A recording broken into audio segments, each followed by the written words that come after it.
This podcast is sponsored by nobody.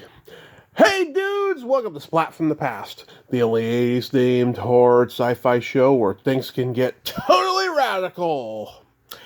Now today, I will be welcoming back my good friend and frequent guest, Belinda Balaski, and she has a book out called Belinda Balaski From Hollywood Legacy to the Timeless Beauty of Art. It is a wonderful watercolor painting book about her life, both personally and in showbiz. And it is also the 45th anniversary of The Howling, my favorite werewolf movie ever, the Joe Dante classic. And it's going to be great to catch up with her. The last time we talked was in 2023, and I am so looking forward to it. Belinda always provides such light and levity to our conversations, and it's always great to talk with her. And hot August summer has just gone by so fast, and I've got some more toe curlers coming up that I'm pretty excited about, and I hope everybody tunes into them. Also, I've been meaning to bring this up lately. I've been forgetting. There is a Facebook fan page and a website called HBO 80s Movie Database, where you can find out all your favorite 80s movies first aired in the 80s and how many times they aired in the 80s. It is frigging awesome. I have just been on it like crazy, finding out when all my favorite movies first aired and how many times. It is really exciting. Go on www.hbo80smd.com and you can find all that information out. It is so cool. It's the greatest invention ever. Yay for technology. So yeah, here is my new interview with Belinda Balaski.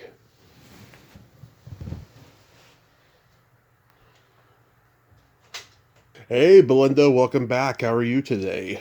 I'm good, thanks. How are you?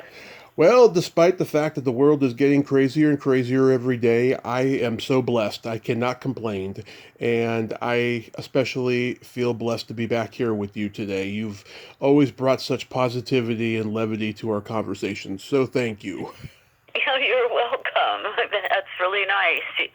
Yeah, it's not that easy these days, is it? I mean, it No. seems like life is a little more complicated and a little more difficult than, those golden years we were promised. Yeah, But, we still have time for it to happen, right? we do. We do. So let's start with this new book, Belinda Balaski From Hollywood Legacy to the Timeless Beauty of Art.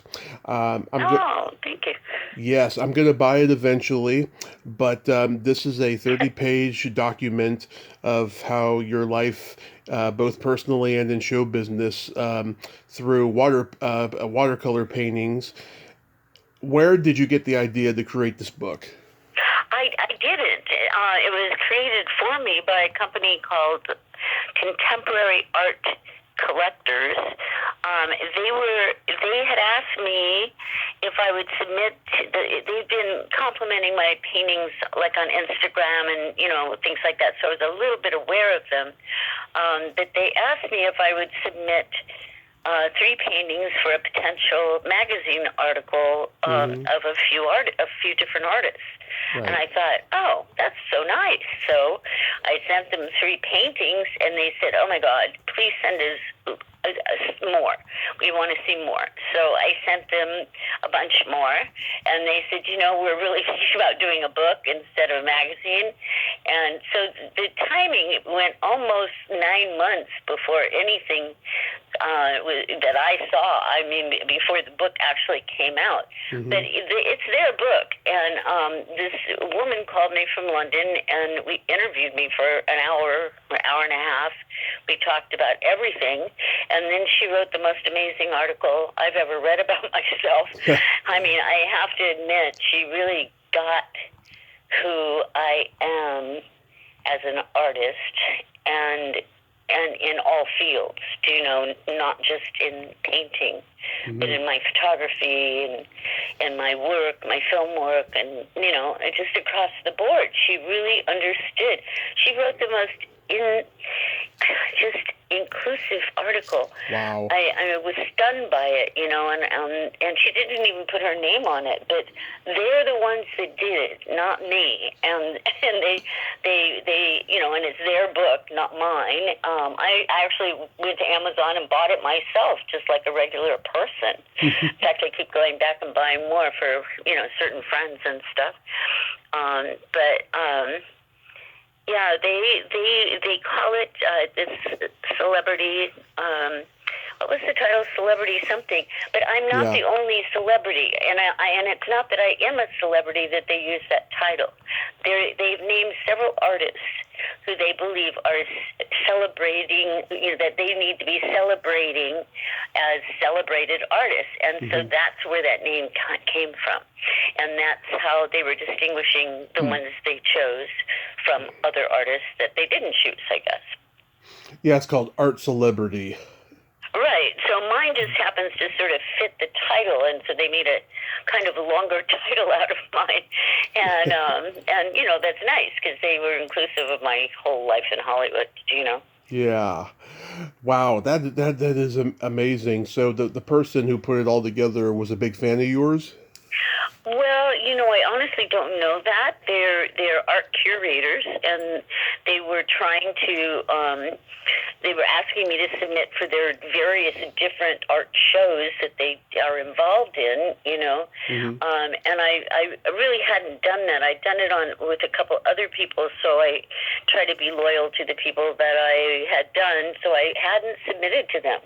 And they wanted me to, at least submit 3 paintings for this magazine, and so it just grew. I think, once they started getting everyone's art, they said, wow, we should make hardbound books out of this instead of a magazine, because a magazine is something you throw away eventually.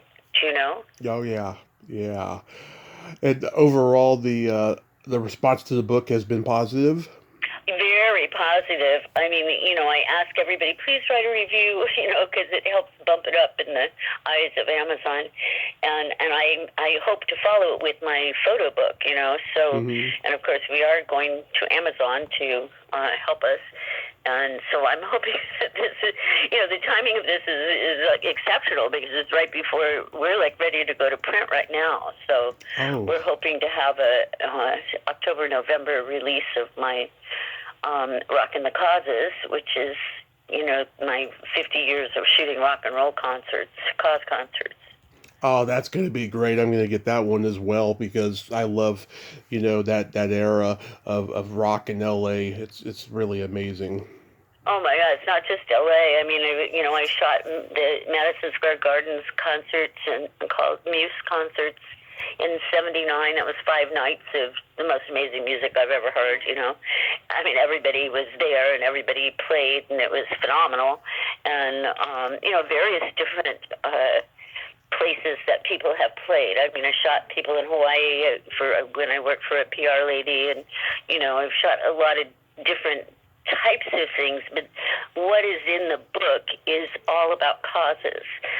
Because my friend was Don Gooch, was the sound engineer for Crosby, Stills and Nash, and he would invite me to go with him to concerts because he didn't like driving home alone after working a 14-hour day.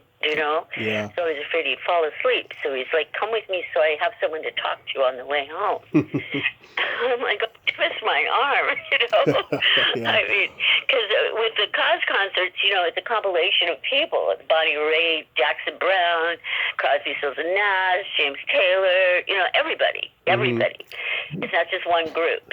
Cause concerts are benefits and everybody joins up.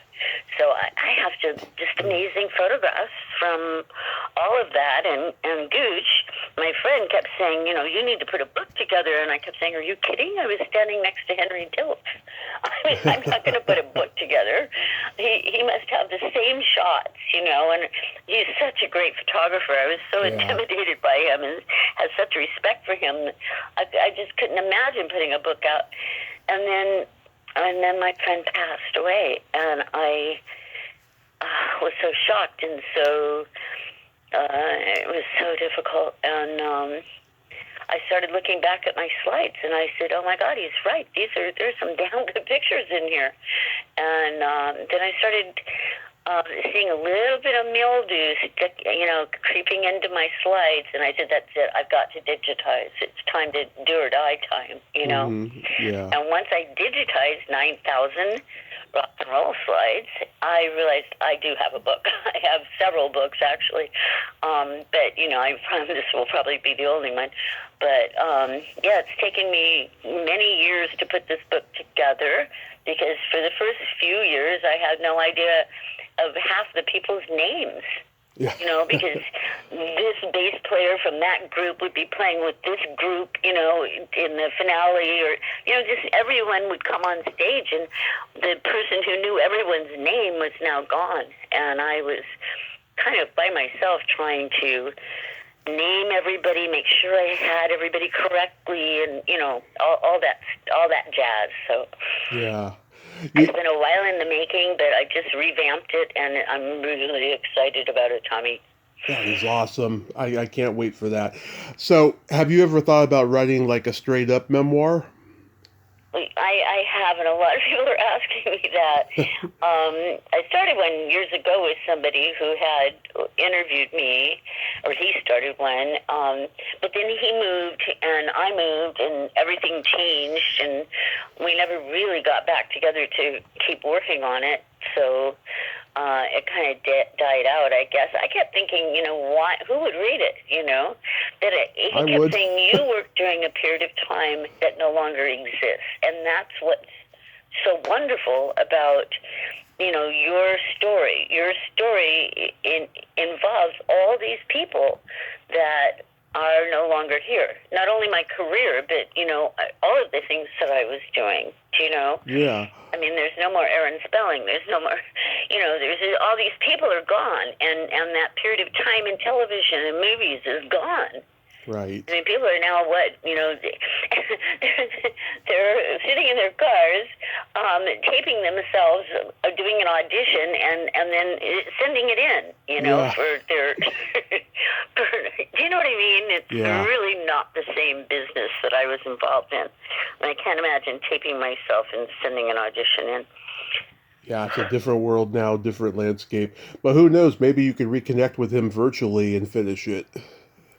Yeah, well, I did run into him when Joe and I did let me see, I don't know, one of the theaters, the Beverly, I don't know where it was. I do a lot of them with Joe here. But we were doing a chat before, after The Howling, or before, after Piranha, or one of them.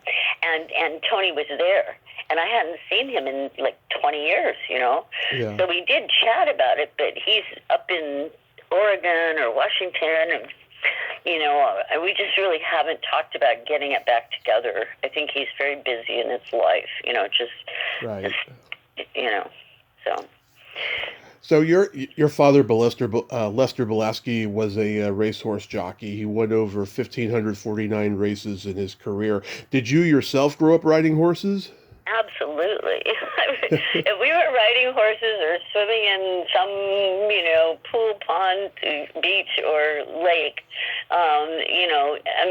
my whole life was on horseback, and with my father and with my mother, who was a singer. I was always around musicians. I mean, which is why kind of my whole book came together, and why I can't sit still during a concert, and why I find it so important to shoot the backup girls, and the crew people, and, how everybody is a part of this huge sound, this magical sound that's coming out. It's like, I just, for everybody involved, I felt had the right to be in my book. And so it's kind of different than probably most books that are focused on the big stars. But yeah, I mean, I have focused on the big stars too, but I also have incorporated everybody else, and a lot of actors who come and talk at these benefits, and they were all there. A lot of them I worked with. I mean, Hoyt Axton and Ed Asner and Gerald McRaney, and all these people come and talk. And join up on the cause. And try to inspire people to give for the cause.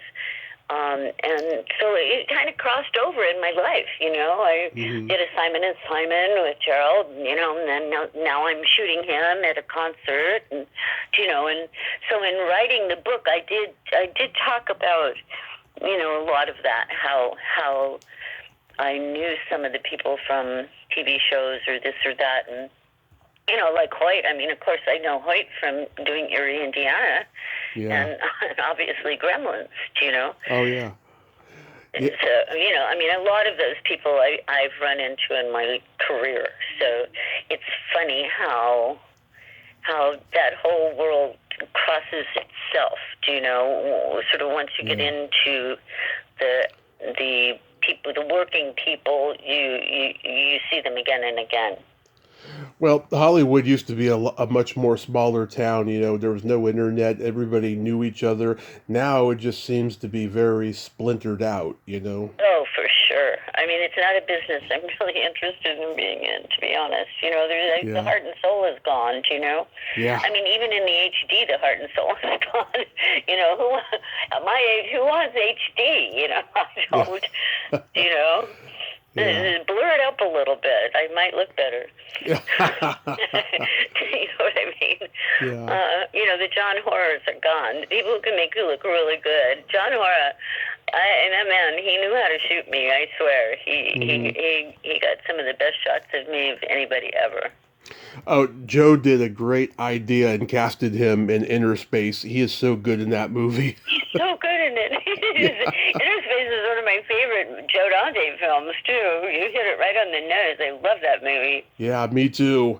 And stuff. Yeah, he should have casted you in that, give you a small part or something. And Inner Space, well, I am the female voice in Explorers.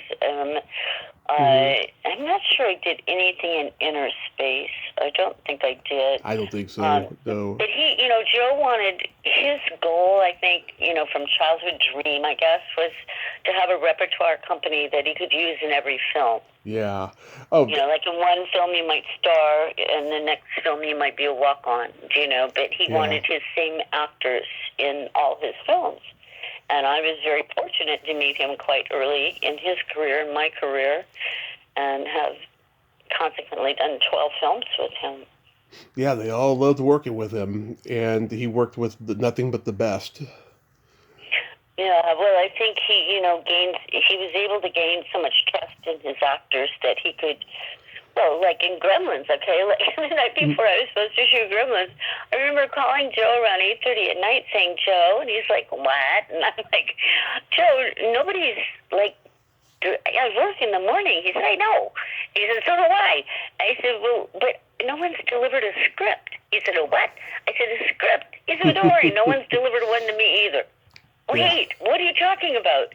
And he said, I don't have a script. Just come in and ad lib. What are you saying? Well, wait a minute. I don't even know what a gremlin is. He said, neither do I. That was the beginning. I mean, they wrote the script afterwards, Yeah. Oh, God. I said, you want me to ad lib with Polly Holiday? Oh, my God. That's so hilarious. Yeah, can you believe it's been 45 years since The Howling? No.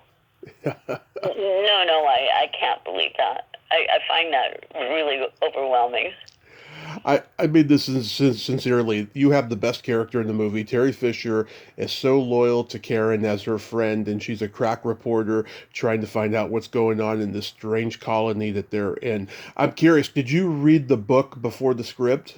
No, I was told not to. Oh, okay.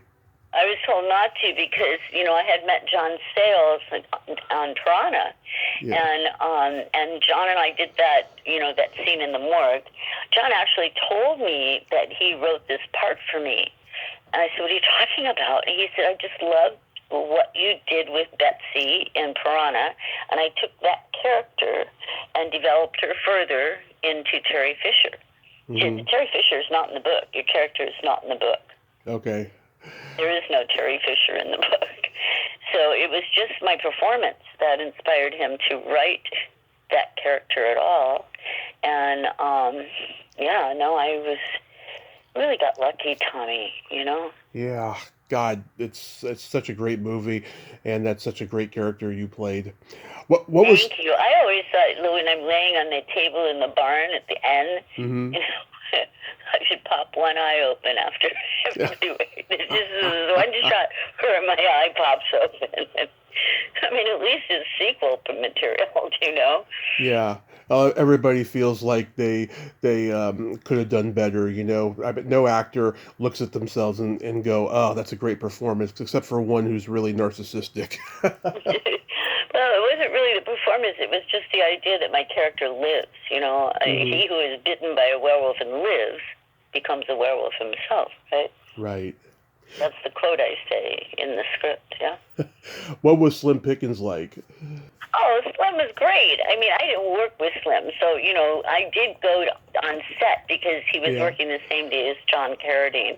And I was like, oh, my God, John Carradine, I have to go. I just have to meet him, you know. Mm-hmm. I'd worked with Bobby and I'd worked with David, and I just had to meet this man. And so I went out on set and, you know, hung out for a couple of nights while they were doing a lot of that shooting. And so I was able to meet Slim. But I have to admit, I hung out in John's trailer and listened to all his stories that were just amazing. Yeah. My favorite line that Slim has is when he tells Dee that she's prettier than Walter Cronkite. There you go. That's funny. Yeah. One of my favorite lines is when Chris, what's his name in the movie? Dee's husband. I don't know. I can't remember his name in the movie, but anyway, Chris is the actor. But he has this line where he says something about, you know, I've been with the boys, and he goes, "Have you met the boys?" You know, and it's Slim and John and all these gnarly men. You know? It's a funny line, I think. You know, the screening of The Howling was such an amazing event. It made it impossible for me to see the film again. Mm-hmm. Because Joe has this ability to be like a conductor, you know, like he knew exactly where people would laugh, exactly where people would scream, and because he's an editor at heart, you know, he put that film together, and it was like a roller coaster ride at the screening. People would be screaming, and then they'd be laughing, and then they'd be like silent, and then they'd be, and then they'd be back to laughing and screaming. I mean, he just rolled them all around wherever he wanted them. Yeah. It was the most phenomenal thing I've ever witnessed. I thought I'll never be able to see this movie again. It will never be like this, you know. Yeah.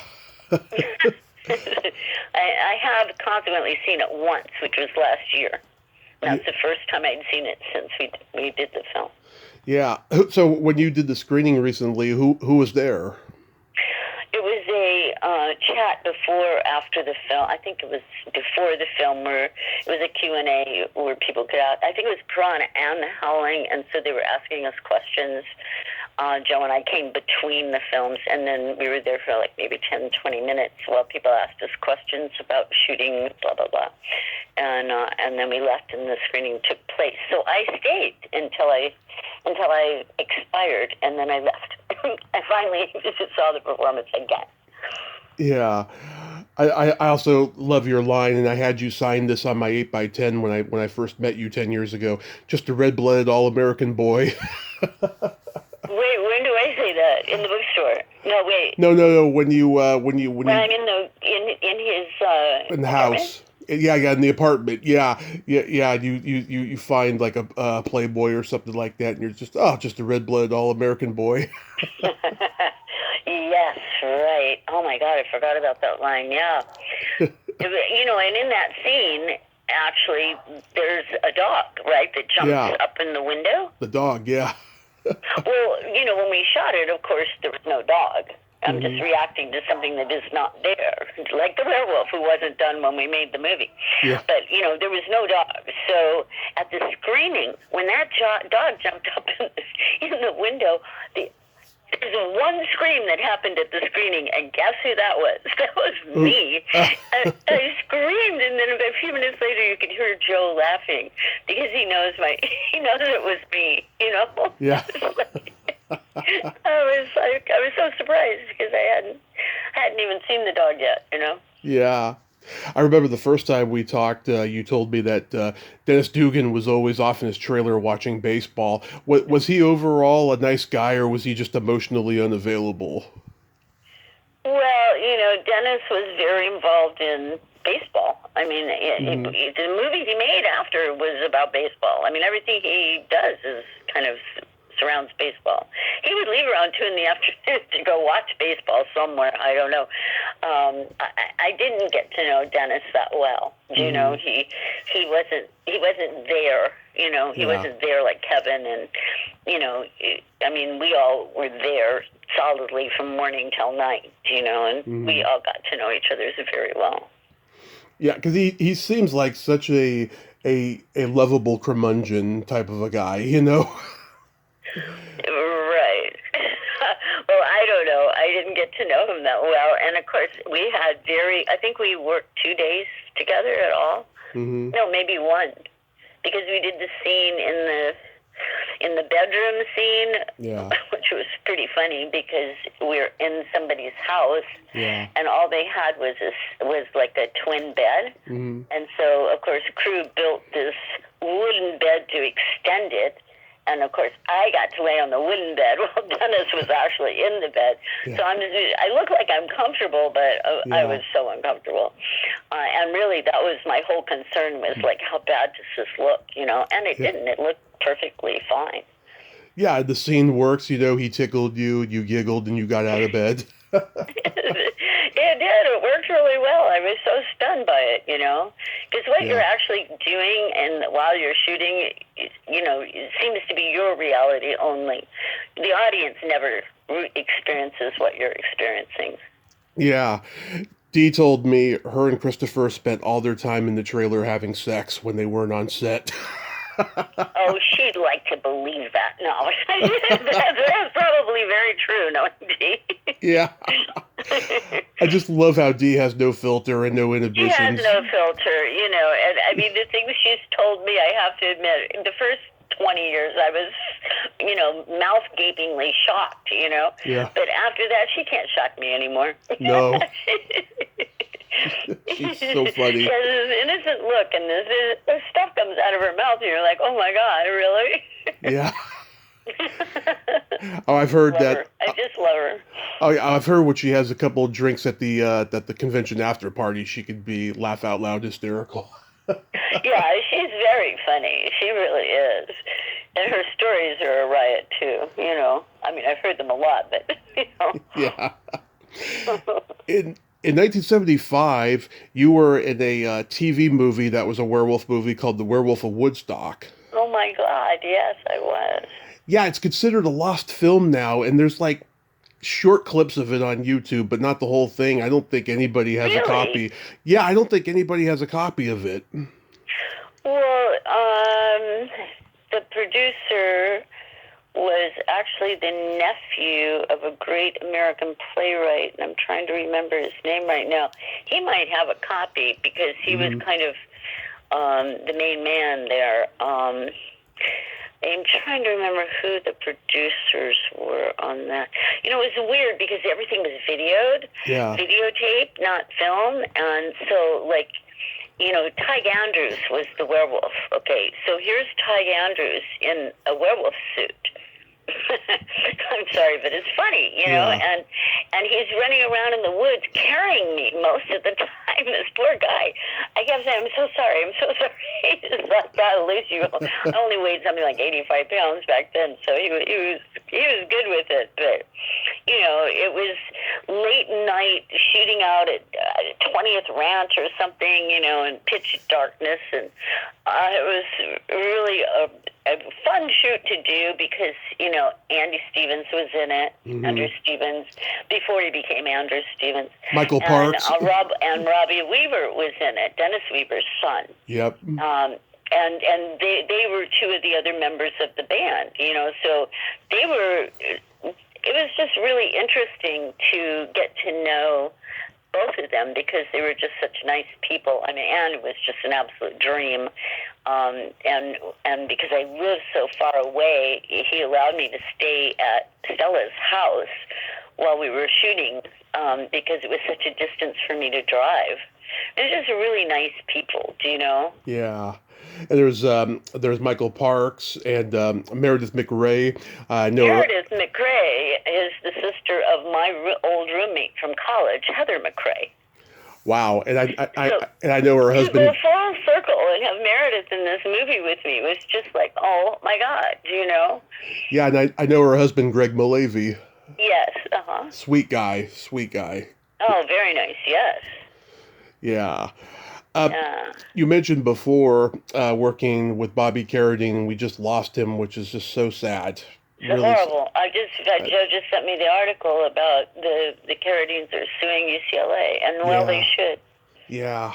I'm sorry that, you know, I probably shouldn't say this at all on radio, but he checked himself in because he was feeling suicidal. Yeah.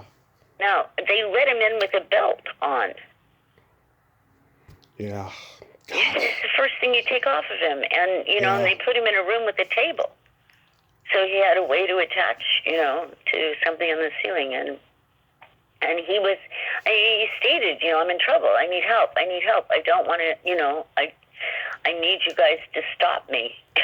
And they just left him in there. They were supposed to check on him every 15 minutes, which they did not. God, I know. I met him in 2017 at Monsterpalooza, and he was just one of the sweetest guys he's so I have nice. ever met. I saw him. Yeah. I think it was New Hampshire, someplace recently this last year. And he was super happy. It was like, oh my God, he was like, I'm so happy with my family. And it was just really great to reminisce with him. You know, I had done Cowboys with him. That was one of the first TV shows I ever did with A. Martinez and Bobby Carradine. Yeah, he was talking to me like he knew me forever, and he said to me, I just saw an actress that I haven't seen since the 80s that I worked with, and I did not recognize her when she came over to me because I remember when I worked with her, I had such a crush on her. And the way he said it like he was being Lewis the Nerd in Revenge of the Nerds. It was so funny. Oh no, that's really something because I think he might have been talking about me. I'm not sure. You know, we were stuck in that car in Cannonball for 2 weeks or something. I mean, that was like the two of us in a car, you know, it's like we were really traveling together. and yeah, he had asked me to go out with him, and I had the bottom line rule: you don't date anybody in the biz, right? Yeah. So I was like, no, I don't date anybody in the biz. And he went into a slump, and he was so depressed, and he was just, I don't know if he was kidding or if that's just, he was very, very moody about the whole thing. He did not accept rejection very well. And, it was, you know, I don't know. I felt bad, but, you know, I still am not going to break my rule, you know? Yeah. Yeah. And God, yeah, I mean, everybody was just so affected by his passing. And justice was beyond measure. I'm still so stunned by it. I love that scene when you're driving him and he's asleep and you're singing that Garrett Graham song, My Racing's Heart. Yes. Yeah. Racing across the nation. You have such a beautiful singing voice. I can't believe you never pursued singing. Oh, my mother was a singer. My mother had the most amazing voice you've ever heard. So nobody in our house sang because nobody could sing like that, you know? Yeah. She was, you know, with the big bands back in the day. She sang with Benny Goodman Band. She sang with everybody. That's how she met my father. She was singing in Louisville, Kentucky, at the Brown Hotel. It just happened to be at the time that the Derby, all the jocks came for the Derby, and my dad had come to ride. And some of the jocks said, there's this woman singer at the Brown Hotel. Y'all, we should all go over there and listen to her. She's fabulous. So my dad and a bunch of jocks went over there to hear her, and that was kind of the beginning of our family. Oh, yeah. About a year ago, I did an interview with Paul Bartel's sister, Wendy. And, okay, wow. And, it's funny. I thought that Paul Bartel was such a pioneer in a lot of ways. He was this openly gay writer, actor, director who could be friends with anybody in Hollywood. And He was amazing, Paul Bartel. You couldn't describe him. You had to know him. I don't think he gets the respect that he deserves. No, I don't think he ever did. But, he had such a way of, making a spoof out of so many of his own films and so many parts he played that it probably was hard for people to take him seriously, Yeah. I love that little moment you two had in Gremlins 2, We just show the movies, ma'am. We do not make them. I know, that was so funny. It's really hard to keep a straight face around Paul. Yeah. But, when Paul and I did Piranha, we were on set in Austin, in San Marcos, Texas, right? Yeah. And Paul kept saying, Joe, Belinda and I are both here on location with you. And Joe go, yeah, okay, Paul. He said, but we don't have a scene together, Joe. And Joe would say, so? And after a while, Paul broke him down. So he said, okay, fine, write one. So I wrote that midnight scene where Paul finds us, me and Melody, sitting by the lake. Yeah. I wrote that scene, and I love that scene. It's like the turning point in the film where everything starts to go da-da-da-da, Yeah. I have a friend who watched Piranha. I think it was her first time seeing it the other night, and she's like, wow, this movie is so awesome. The thing about Piranha is and all of Joe's films, as far as I can see, really still stand up. I mean, they still, they don't age, they're timeless. Oh, yeah. His politics, his jokes, his film buff stuff, all of that still plays strongly in his films, no matter when you see them. Oh yeah, I saw on Facebook The Burbs is available in their free movie section. I think I'll go back and revisit that. It's been a long time since I've seen The Burbs. Yeah, that's actually a really, really good film. There's so many films that Explorers is one of my favorite films, but Inner Space is also one of my favorite films. I mean, Mine too. They're underrated compared to what I think the acknowledgement should have been after, especially Inner Space.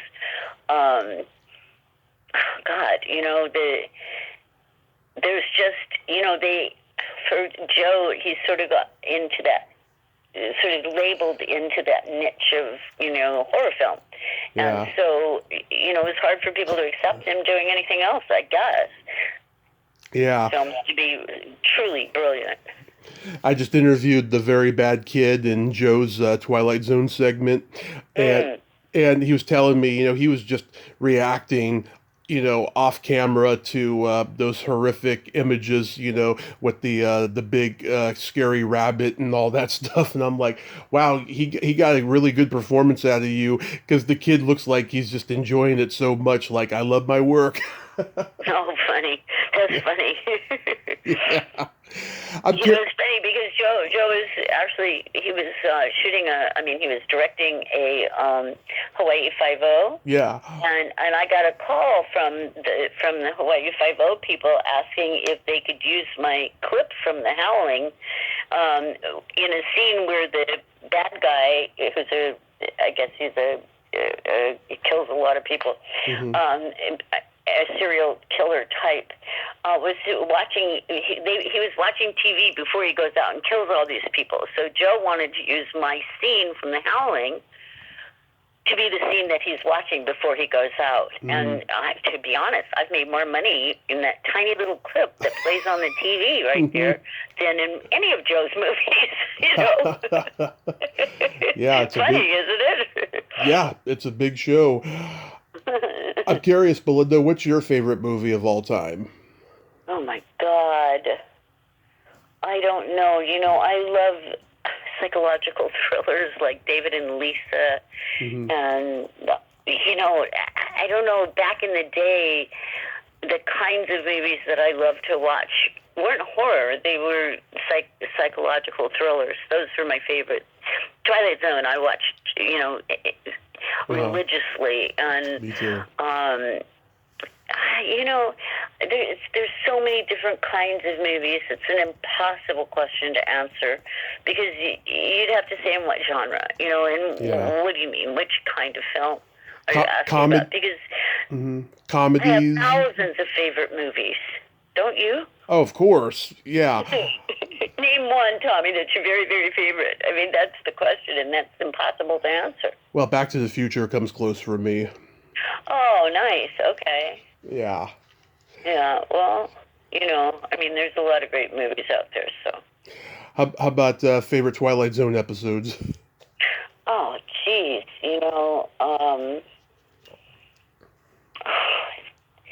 the boy from the cornfields that Joe directed is from an original Twilight Zone. You know? Bill Mumy. I love that. I don't know. I love everything that he does. So, did you see the? Do you remember the one with Bert Gordon, who you worked with? His daughter Susan Gordon played this little girl who has a very mean aunt, played by Nancy Culp from the Beverly Hillbillies, and she hangs out with Dean Jagger, who's this magical man who can like turn into a bat and all these different things. Do you remember that episode? I don't. I don't think I ever saw Susan in anything because I hadn't, I wasn't really aware of Bert until I actually worked with him. Yeah. And by then, she was not here anymore, so those were his earlier films. I did meet his other daughter, and his youngest daughter actually was my left hand in putting my Rock and the Causes together. Wow. Christina, if it weren't for Christina Gordon, I would not have been able to do this book. I mean, she was phenomenal in helping me. Oh, that's so cool. Yeah, and we became friends at these conventions because she would go with her dad, and Bert's he's just such a family guy, He just has a way of just making you feel warm and comfortable. I still can hear him saying, umbrellas for my stars, when we were up in Vancouver and it started to rain.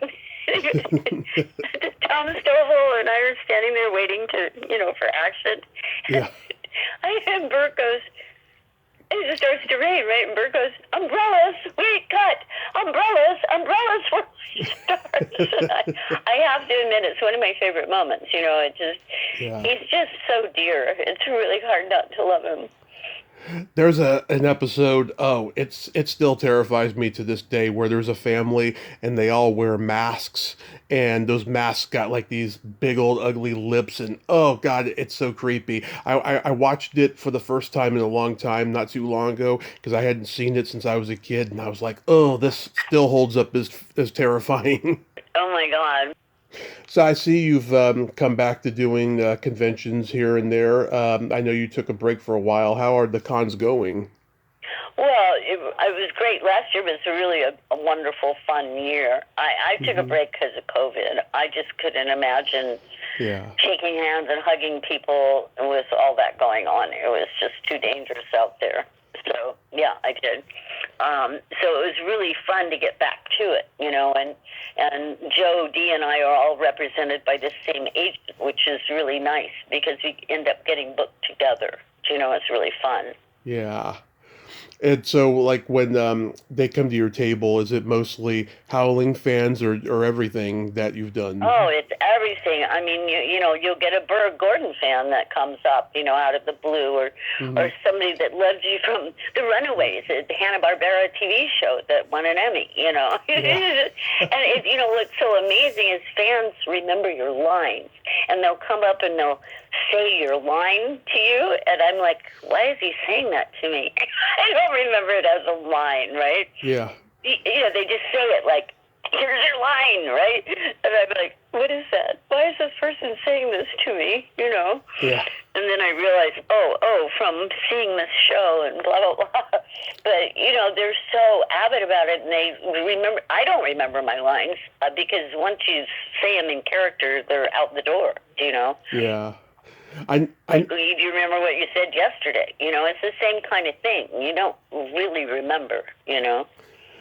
But if a person sees the film over and over and over again, your lines become, sort of golden in their head. Yeah.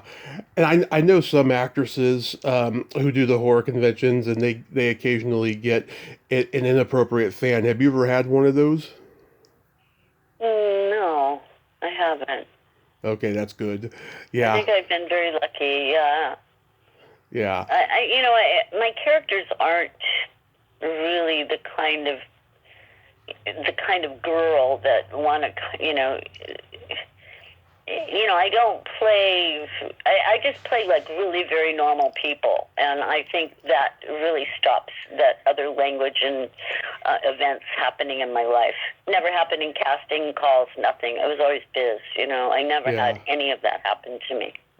Oh, that's good. That's good. No.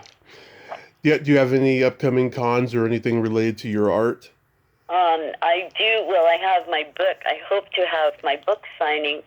We're trying to set it around Veterans Day in November because a portion of the proceeds of the book, in line with causes, is I've chosen to go to the National Veterans Foundation. So, we Hmm. wanted to do it around Veterans Day in honor of our veterans. And so we've chosen November 14th. Right now we're looking for someone who prints our size. We've done the book in 10 by 13, and it's an odd size and a difficult size. Most people don't print that size. So it becomes very expensive, and we're trying to make the book affordable, but I'm not sure we're going to be able to make it too affordable. Yeah. But you've got that going on and you just keep Right. going. And it's funny because do you know Del and Sue Howison from Dark Delicacies? I don't know them personally, but I used to love to go to Dark Delicacies. Right. Well, I've of course been there many times for book signings, and I thought, oh God, if only Del and Sue still had Dark Delicacies, I could ask them if I could do a signing there. Hmm. And then I thought, well, maybe they know somebody. So I called them. They're totally engaged in this. They have been really helping me to find the place. They found a place for me right next door to Dark Delicacies, and talked to the owner and got me a very good price. And they've just been wonderful. I mean, I'm so glad I know them. They know a lot about book signings that I don't know from the other side. So Yeah. it's been a perfect union. Hmm. That is so awesome. I'd like to end by asking a fun personal question. Um, is your belly button an innie or an outie? Oh God, I'm not going to answer that, but I'm going to let you wonder. I think that's probably the best answer. Okay, because I personally have a deep innie. I call it the bottomless pit. And I read an article about 20 years ago that said that people who have innies, especially deep ones, they're kinder, generous, more compassionate, and they will live longer. And Oh well, that's all good to know. yes, and I hope you have that because we need you around forever, Belinda. You bring such, like I said before, you bring such levity and such air and ease to conversations, and I thank you for always coming on. Oh, thank you, Tommy. That's very sweet. Yes. Also, Greg Gilbert says hi. He doesn't know how to get in touch with you because you're always changing your Facebook page. He wants to have you back on Oh the no, show. I'm not changing my Facebook page, Tommy. I got Hmm. hacked, horribly hacked, okay? Yeah. And after I was hacked and tried to appeal to Facebook about who's taken all my pictures, who's taken all Hmm. my career pictures, all my dad's racing pictures, all my art Oh, gone in 1 second, horrible, okay? horrible. And then Facebook turned around and cut me out. I mean, they closed my pages. They said, this is what they said. They Hmm. said that they closed my pages because I was what's that? What was the word? I was impersonating a celebrity. Oh God. Oh God. Wait a minute. Wait a minute. Yeah. I hate to be the one to say, but I think maybe you've got this wrong. Yeah. I mean, I'm actually in these movies, and I painted these paintings, and 2.5 years. Two and a Yeah. half years they had me down. They at one point they wrote me an email saying, "Oh, we've made a big mistake. We realize we've made a big mistake," and they let me have my page for about maybe a week, Hmm. and then they shut me back down for impersonating a celebrity again. Oh It's God. like, oh my God, I'm so done with Facebook. I mean, I had to open a page on like BB Balaski, anything but my name, because there's also this girl who has taken my name. And you'll find her on Facebook, and she won't let go of my name, and I couldn't get a page open in my name without, I don't know, doing something to her. Hmm. Finally, about maybe 5 months ago, they let me have they didn't give me my page back. They let me open a new page in my name. Yeah.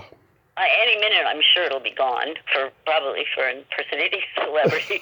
I don't know what that's about, but I hope not, because I'm almost afraid to put anything up there that they're going to, use it against me or something. I hope that doesn't happen, but I'll tell him you said hi, and maybe he can contact you in case. Yeah, he can contact me. Absolutely. Tell him. Absolutely.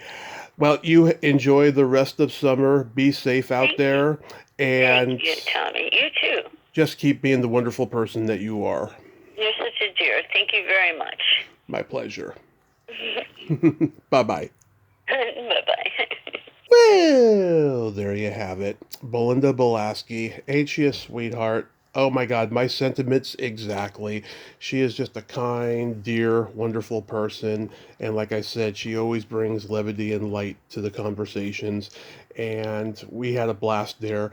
That was kind of funny that she didn't want to answer the question about her belly button, you know. But I don't know. Maybe I'll go back and watch Bobby Joe and the Outlaw, and I think maybe I see it there when she's nude.